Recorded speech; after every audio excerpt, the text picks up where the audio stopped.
RJD नेता और बिहार के शिक्षा मंत्री चंद्रशेखर के बयान पर जेडीयू नेताओं के मोर्चे खोलने की पीछे की कहानी सामने आई है। बताएंगे आज आपको विस्तार से। नमस्कार, मैं हूं आपके साथ नीरज पंचोली। आप देखना शुरू कर चुके हैं नजर टुडे। मुख्यमंत्री नीतीश कुमार ने शिक्षा मंत्री चंद्रशेखर के बयान से अपने आप को अलग कर लिया था। जब उनसे पूछा गया तो उन्होंने यह कहकर पल्ला झाड़ लिया कि उन्होंने बयान नहीं देखा है। लेकिन शुक्रवार को जब मंत्रिमंडल की बैठक में मुख्यमंत्री नीतीश कुमार और चंद्रशेखर की मुलाकात हुई तो रामचरितमानस पर मुख्यमंत्री नीतीश कुमार ने अपने शिक्षा मंत्री को टोक दिया। सूत्रों के मुताबिक दोनों ही नेताओं ने जब यह बात हो रही थी तो उप मुख्यमंत्री तेजस्वी यादव भी पास ही में खड़े थे, लेकिन उन्होंने हस्तक्षेप नहीं किया। यहाँ तक कि अपने मंत्री को उन्होंने कुछ भी नहीं कहा।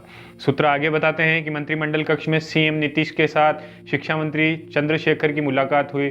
फिर मुख्यमंत्री ने कहा कि आप यह विवादित बयान क्यों देते हैं, इन सब से अलग रहना चाहिए। आपको तो इतना बढ़िया विभाग मिला हुआ है, आप उस विभाग में काम कीजिए, अपने काम पर फोकस कीजिए। तेजस्वी ने भी नहीं किया चंद्रशेखर को मना।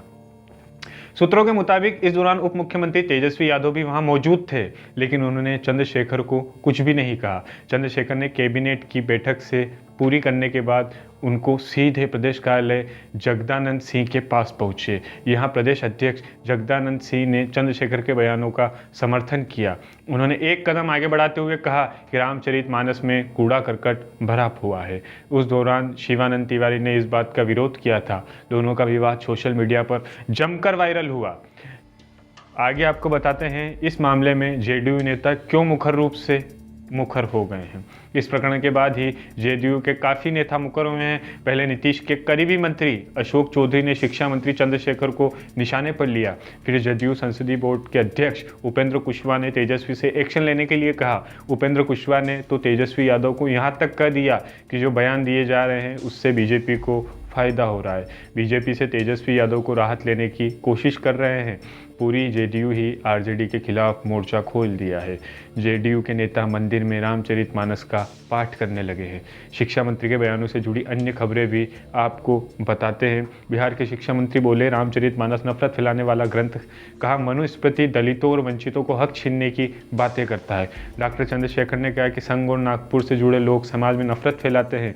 संबोधन के दौरान उन्होंने रामचरितमानस का दोहा, अधम जाति में विद्या पाए, भयहु यथा अहि दूध पिलाए, पढ़ते हुए कहा कि यह समाज में नफरत फैलाने वाला ग्रंथ है। उधम का मतलब होता है कि नीच जाति के लोगों को शिक्षा ग्रहण करने का अधिकार नहीं था। नीच जाति के लोग शिक्षा ग्रहण करके जहरीले हो जाते हैं, ऐसे कि सांप दूध पीने के बाद हो जाता है।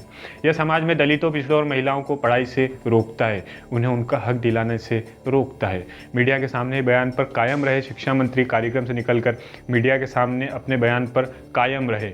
उन्होंने कहा कि किसी भी जमाने में मनुस्मृति ने समाज में नफरत का बीज बोया। फिर उसके बाद रामचरितमानस ने समाज में नफरत पैदा करने की। आज के समय में गुरु गोलवलकर का विचार समाज के लिए नफरत फैलाने का काम करता है। यहीं नहीं रुके, उन्होंने आगे मनुस्मृति को बाबा साहेब अम्बेडकर के इसलिए जलाया था क्योंकि वह दलितों और वंचितों का हक छीनने की बातें करते हैं। रामचरितमानस में ऐसे कई छंद हैं जो समाज में नफरत पैदा करने की बात करते हैं। जाति गणना के सवाल पर घिरे शिक्षा मंत्री ने एनओयू के कार्यक्रम में हजारों छात्र छात्राओं से जाति का बंधन तोड़ने की अपील की।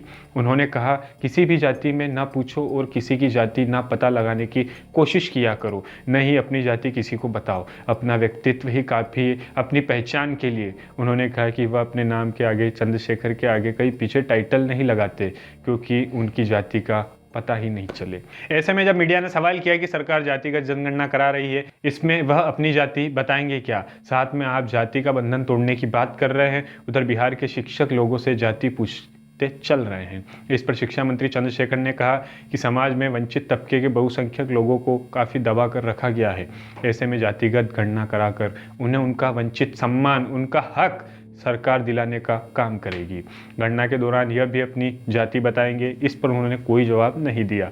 कहा कि अभी शैक्षणिक कार्य बंद है, ऐसे में गणना कार्य करने के लिए शिक्षकों को कोई दिक्कत नहीं होनी चाहिए।